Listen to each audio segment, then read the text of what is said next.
Welcome back to Reading North London. My name is Paul Green, and this is a one-off special show. It's part of the Reading North London series.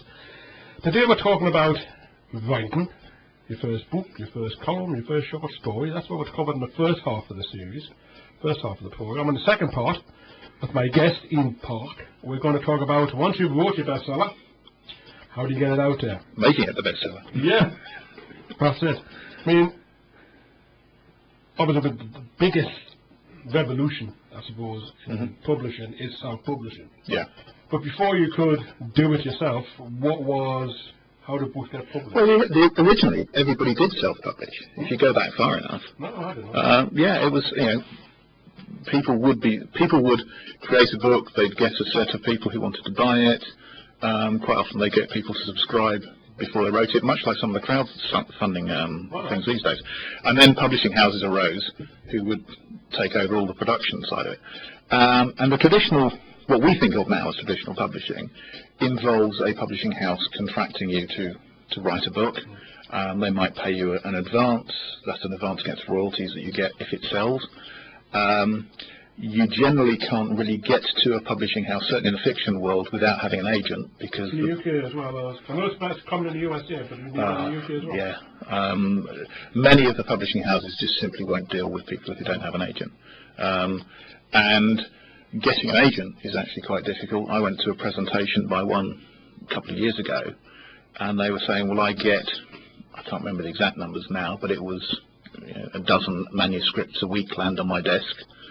And if I'm lucky, I'll find a dozen within that over a year that I'm interested in, of which I might sign up 2 or 3, and then some of my clients, it's taken me 5 years to actually get them a publishing deal. And you start to run those numbers, and you think, well, your chances of actually getting through that process.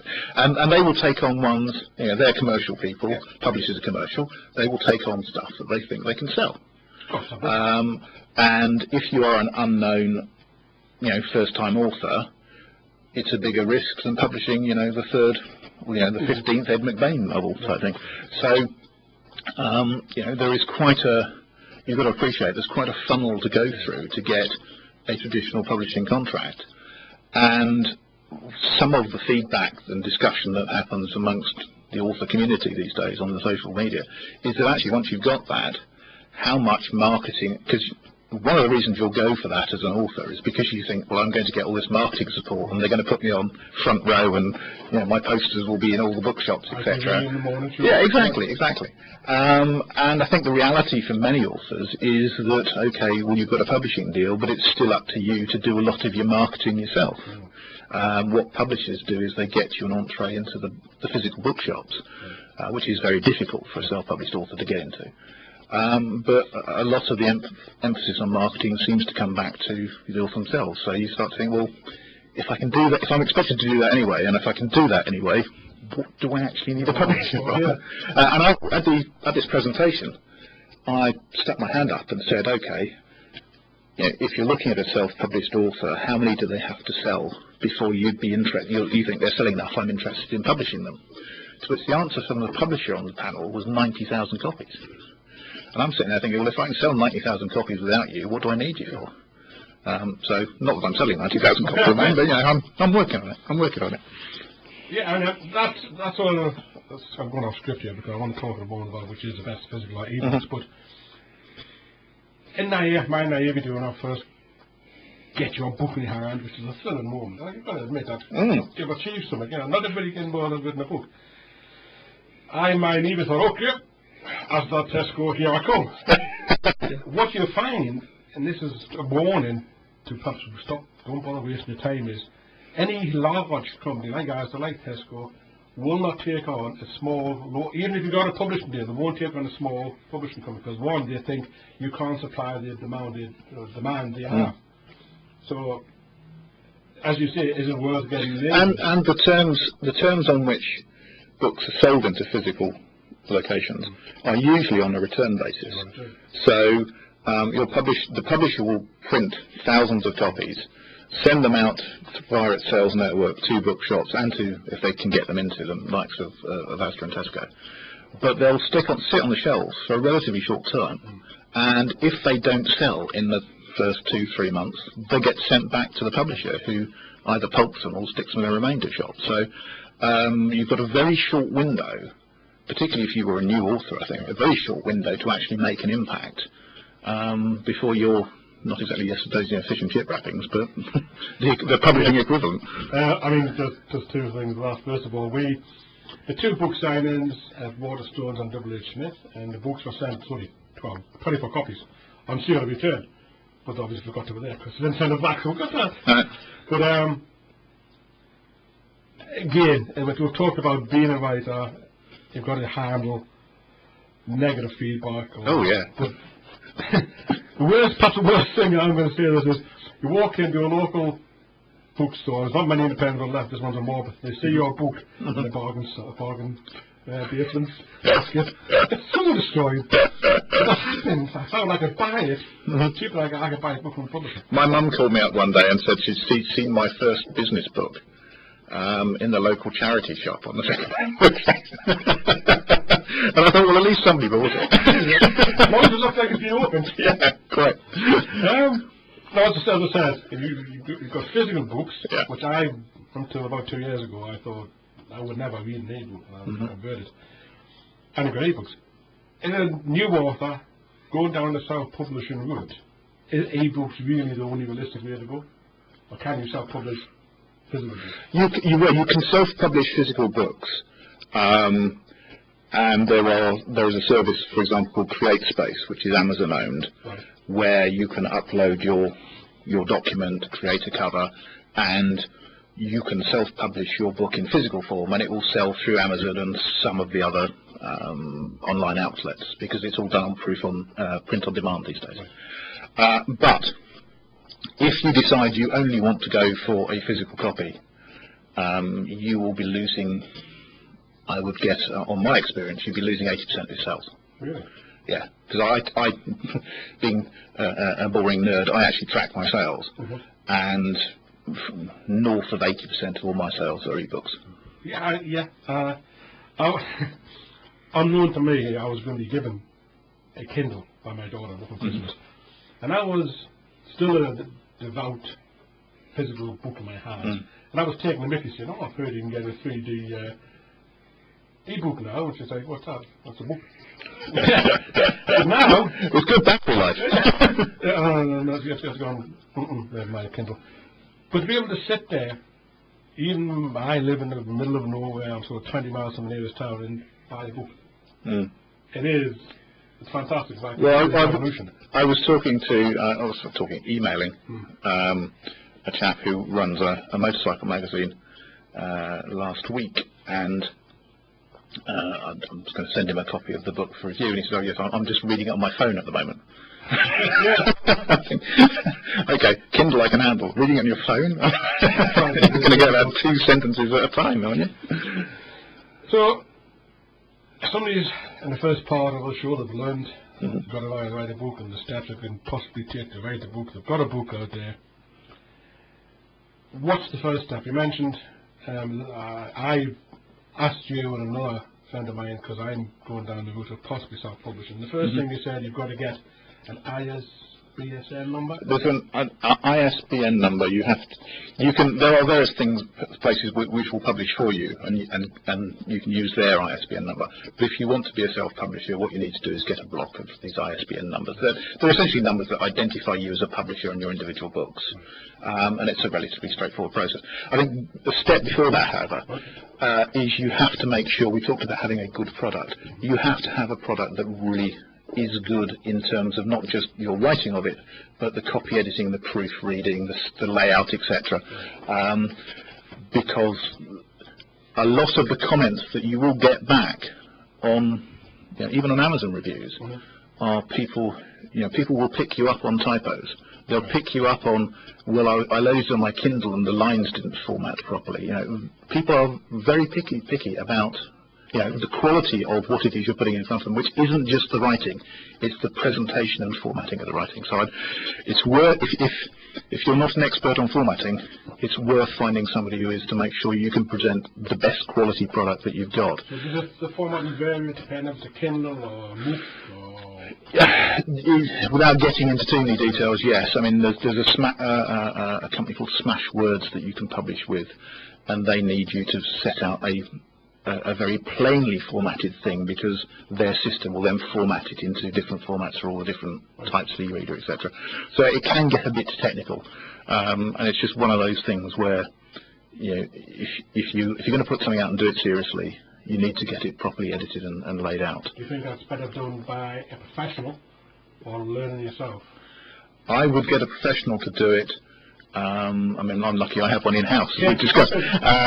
But if you try and do it yourself, you see what you're expecting to see. And you aren't. It's difficult for you to challenge yourself. It's another level of challenge in terms of the quality of the product. And the other thing is cover image is vital. Because when people click onto Amazon, whether they're going to buy a physical book or an e-book, what they're going to see is they're going to see that little cover image, and that has to grab them. I heard, my mind is not connecting, the guy who writes Rebus, Iain Rankin. He and Asda actually sit down and work together on what the front cover's going to be. It's that important. Yes, I mean, and one of the complaints, again, going back to traditional publishing, one of the complaints that some authors have is I don't have control over my cover image. Whereas obviously as a self-publisher, you have control, and actually it's your complete responsibility as to whether it's a good one or not. So, you know, you can judge me and my books by my covers. Because it's my fault. I'm our dad as well. Just as a potential self-publisher, I'm starting to think of the costs involved. I think it's about £100, and the numbers need to buy when you buy blocks of 10, isn't it? It's about £126 or something for that. Something of that sort of order. To get someone to sit down and proofread your book, how much will that cost? I don't know the answer to that, as I say, because I'm lucky enough to have it in-house. There are sites like freelancer.com and elance.com which are full of people who are subcontractors who will effectively bid to do work for you, so I would try those. I've actually used, or I'm using elance.com at the moment. I want to produce a translated version of my Biker book, so I'm currently working with somebody to produce a foreign language version as a trial. So all these services are out there and available. Researching. Research, you know, go to these sites, you can put up a project and get people to bid and see what results you get. Sometimes, as before, when you start to look at going down with an agent, you're self-publishing. If you're going to spend £126, let's face it, if you only finish one book, you're only going to use one number, but at the bottom of that's the rule. I can see you're going to head towards the £300 to £400 mark to get your book out. Is it a guesstimate? Yeah, that's probably fair. And if you're doing it as a business proposition, yeah, that's your cost to get in the game, if you like. And as you mentioned, I mean, I think we used to get, because it was co-author, so it's half, we used to get 50p a copy. Yeah. Every book sold. So rapidly you start to think of how many books I'm going to sell before you break even. Yeah, exactly. I mean, it's when you start down the publishing route, it's a business decision, but it's an easier business decision these days than it used to be. If you think back to prior to things like CreateSpace being in existence, what you would have to do is you would have to go out and find a printer who would print your run of books. So you're probably going to have to buy 750, 1,000 books printed. They arrive and they're all stacked up in your garage in boxes, and then you've got to go out and actually go and visit your local bookstore and persuade them to take a physical copy, and they're going to want to take half the cover price of their margin. So, you know, you've got quite an investment in physical books sitting around that you've actually got to pound the pavement and sell. Whereas these days, with the internet, with e-books, with Amazon, with print-on-demand technology, producing books through CreateSpace, it's that much easier for you to have a distribution mechanism that you're not having to fund. Yeah, I just wanted to make people aware that it's not going to be cheap. You're going to have to, many depend on you, obviously, spend a reasonable amount of money to get your book out there, but it is cheaper than an additional one. But you sort of led on to my next question, because, as you mentioned, writing the book's the easy part. But in many ways, the fun part. Yeah, the fun part. In many ways, because I, again, same as you, thought we're going to publish it. We'll focus in photo opportunities, we'll focus on get us into book signing sessions. No, you do it.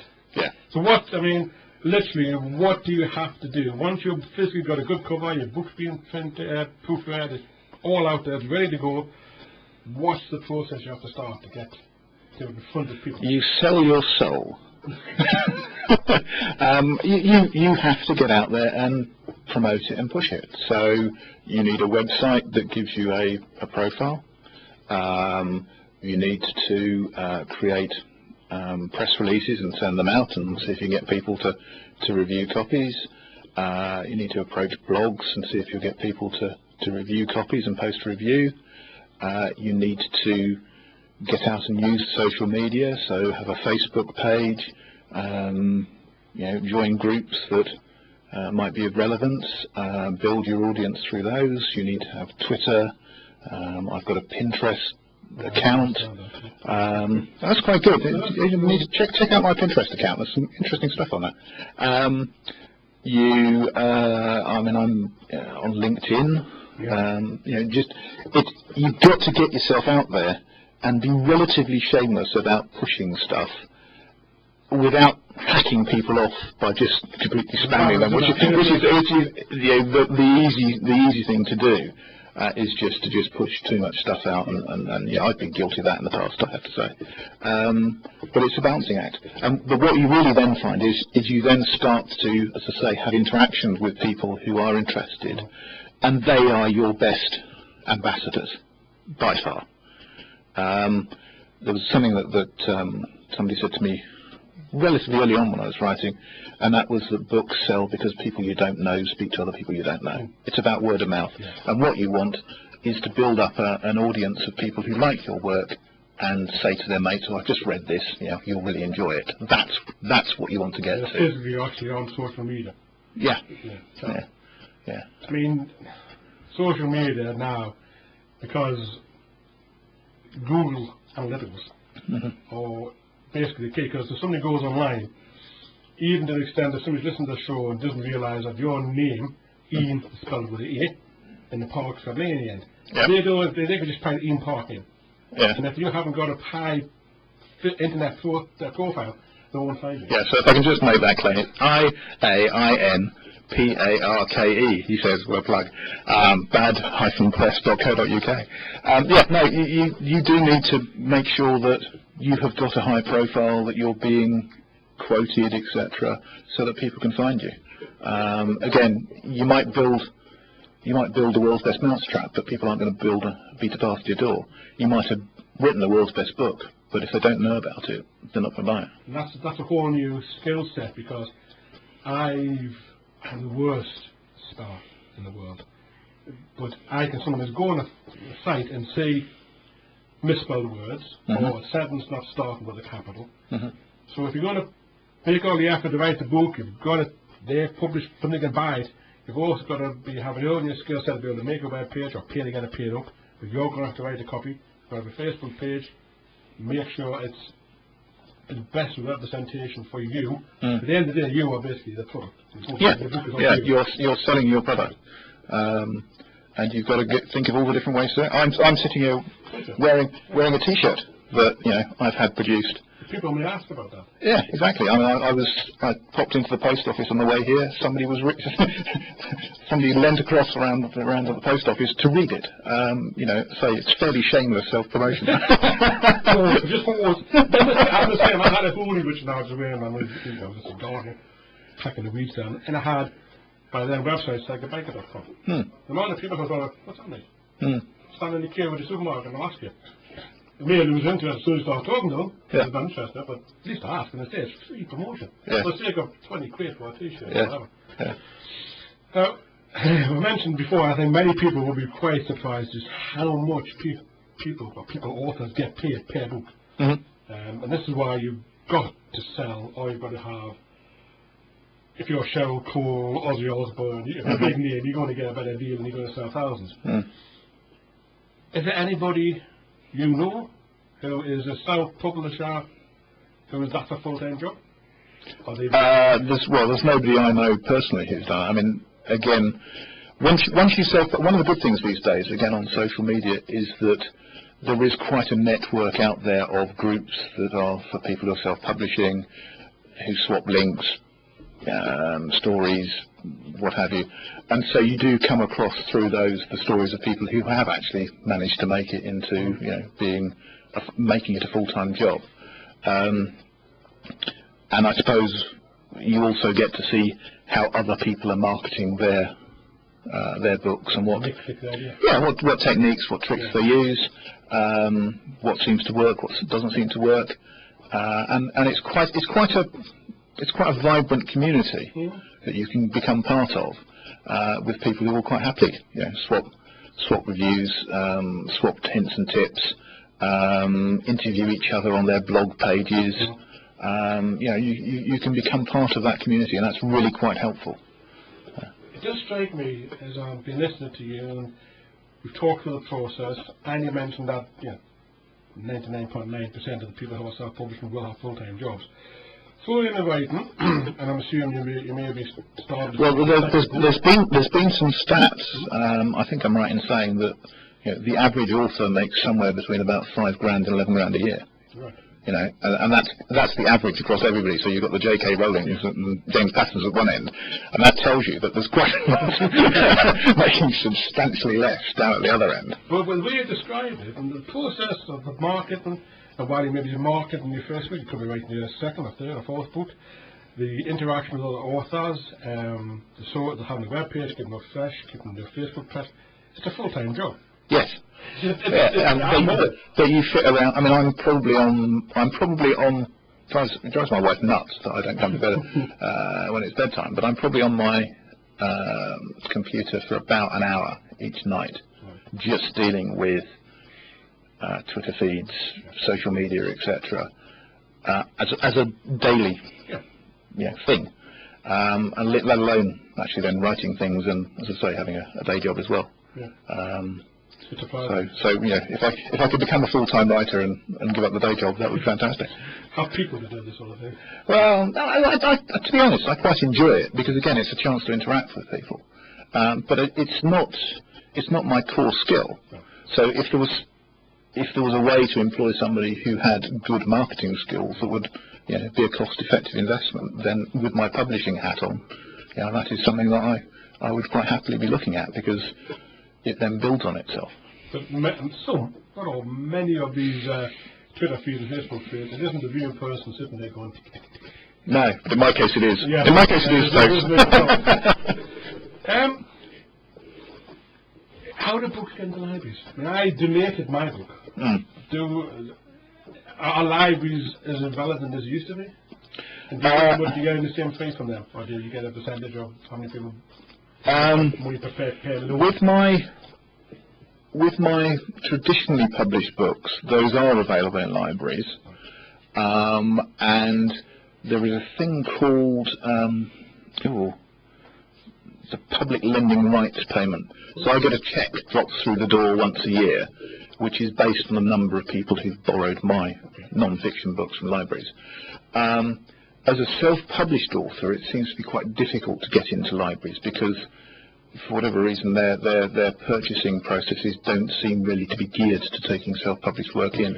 With, I think with CreateSpace, there is an option to tick, which means in theory that you're allowed to be bought by libraries, or it opens a channel.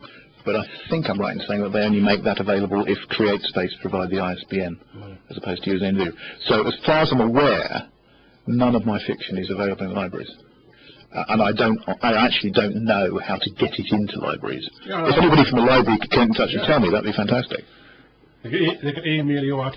They could email me at Iain Parke, IAINPARKE @hotmail.com, or via the website, which is bad-press.co.uk.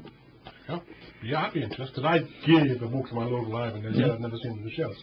It's probably tape up somewhere in the back room. No, it's out, mate, being read by people. That's what you want to see. You don't want to see it sitting on the shelf. It's actually, because my local library is Rothbury in Northumberland. I hadn't discovered this until I started to go to a local coffee shop run by Jackie Tomlinson. How many media people live in or around Rothbury? All right. So I'm convinced as a sci-fi producer on Holder, he's going to cast me. Star. Excellent. Yeah. What do your family think about your writing? or I've not told them. What do my family think of it? I think they enjoy it. I think they're quite interested in what I do. I've just posted out my latest book to various family members, so I'm waiting to get the feedback. Is this going to be the Christmas present? This is birthday. No, I can't get away with sending them a biker book as their Christmas present. I think I'd be run out of town for that. No, I think it's something that's of interest. I mean, my family has always been relatively literate. We've all been readers. So I say my youngest brother was a journalist, sub-editor for a while. So we've always been interested in books and writing. So I think it's seen as being quite an interesting thing that this particular brother is doing. We'll talk about the reason I ask is, I mean, I have a son and daughter. As I mentioned, my now son-in-law is also in the music business, and it's when they're younger, I sort of a little bit embarrassed, but once they get older, I thought, I've got a dad who do a book out. Yeah. And in fact, on my daughter's marriage license, the title of the father is author. Oh, right. Excellent, excellent. Well, you know you've made it in that case, don't you?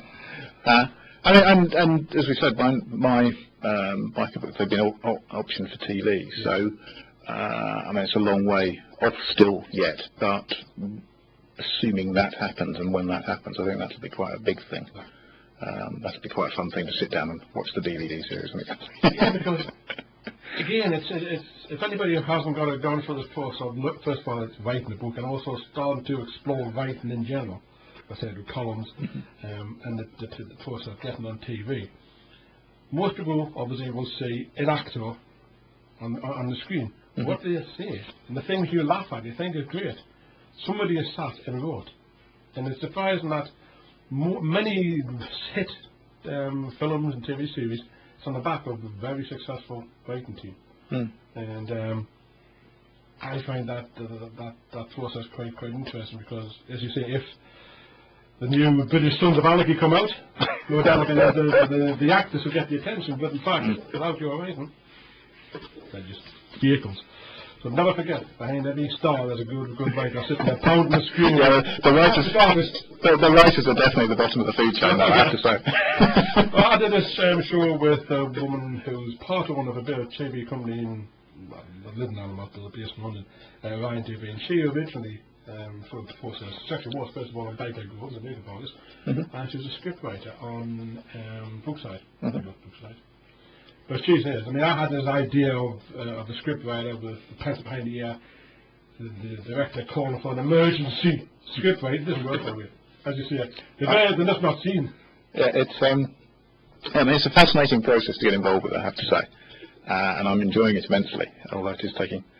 It's one of these things where I think all the stars have to align at the right time for anything to happen. But yes, I mean, good scriptwriters are in demand. And make lots of money and are booked up for long periods, because if you're going to spend millions and millions of pounds on making something on TV, you want to be damn sure that it's got the best script that you can have. So it's something that is taken very seriously, and quite right too. And I have to say that the guy who's doing the script for the first series, hopefully it's the first series of the Attachment of my book, has done a brilliant job on the outline that I've seen. I mean, I'd watch it. So when you said millions, people may start doing it, but in fact, I mean, I had another author on my show, Iain Parke, who wrote the viewer books, and by chance, a few before, that film viewer at a friend's house. Yeah. And it costs £1 million per episode to make that TV. So as you say, if they're going to invest that kind of money, they've got to make it. It's a serious investment, and that's one of the reasons why it's taken in various stages. So there was a meeting, say earlier on this week, where the network fed back to the producers and the scriptwriter their views on this series outline and where it needed to go and what needs to happen. And the next stage will be that a first episode script will be produced, and it'll go through the same process, and at each stage it needs to get approved in order to move forward to the next stage and get green lit, because it's serious money that they'll commit when they press the button. You just pray that some of your chief executive come in and make process, otherwise you start again. Yeah. Don't. So, I won't tell you why I know that. That sticks in my mind, but it does. We're coming towards the end of the show. We've talked about lots of different things, and about writing styles, information, creative solutions, getting it published. But if you had to give one piece of advice to somebody who is sitting there now thinking, I'm going to do it, I'm going to write a book, what would it be? JDI. Who's that? Just do it. No, all seriousness. Yeah. The number one, there are two questions that you always get asked. Where do your ideas come from? Well, no idea. But the other is, how do you do it? How do you find the time to write? And the answer is, you just do it. You commit the time. We talked about the discipline. You just commit the time and you write. And the more you write, if you enjoy it, the more you'll want to write. So it's about getting that blank piece of paper, sitting down with a pen or in front of your computer and actually just doing something. And you'll soon find out whether it's something you want to do and are doing well enough that you enjoy doing, that you'll progress and do it, or you won't. And one piece of advice I think was Iain Cleves has said is just write something. Yeah, exactly. Doesn't matter if you think it's good or bad, write it. Start it. Yeah. Just do it. Yeah. And I suppose the corollary of that is then make sure you get good, honest, constructive, critical feedback, because just you putting stuff out, there needs to be a check process to filter it and improve it, and so that you learn how to do it better. Always. I can sit for 10 minutes and obsess when I'm going to put a comma. I know exactly what you mean about that. You've mentioned the fact that the biker books, and it's a broad term because it's on backpacks, clothing, it's through various different things, is an option for TV. What other things have you got on the go? What other? I've just been looking at the notes for number 6 in the trilogy.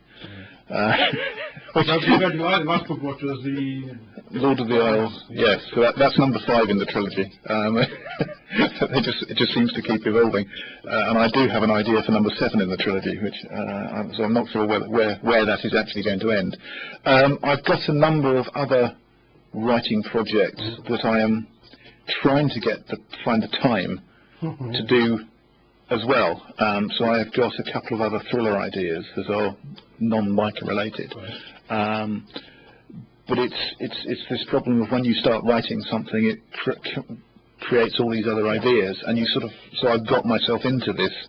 I'm writing this series of biker novels, and ideas for the next ones are flowing out of the ones I'm doing. And to write one of these others, I need to actually step sideways and put some time to writing something different. And I keep trying to make time to do it, back to the discipline and PowerPoint, but I'm struggling to step away from the biker ones at the moment. So we'll see. So happens. But in the meantime, if I want to you must have a website. I do have a website, bad-press.co.uk. That's got details of all my books on it. The biker ones, the heavy duty people, heavy duty attitude, and so on. And the most recent one, Lord of the Isles, which is a road trip, I think. It's probably the easiest way to... I met Iain after reading his first book, and I said then, there's got to be some books. And every time we read another one of your book, I get the end and think, there's no book in that. But I always think, explain, what about this book? And hopefully I messed with your head on the way through. I think I read that in about 2 days, just sat down a bit between doing my own stuff, writing myself and doing the web pages. Every time I've had a spare 10 minutes, read a bit and read it and go back to it. And I'll return it, I always return the books. Which is a fascinating book. But come towards the end of the show. Iain Parke, Iain with an A, Parke with an A. Yep. Thanks for being on the show, it's been fascinating. Thank you very much. Glad to be here.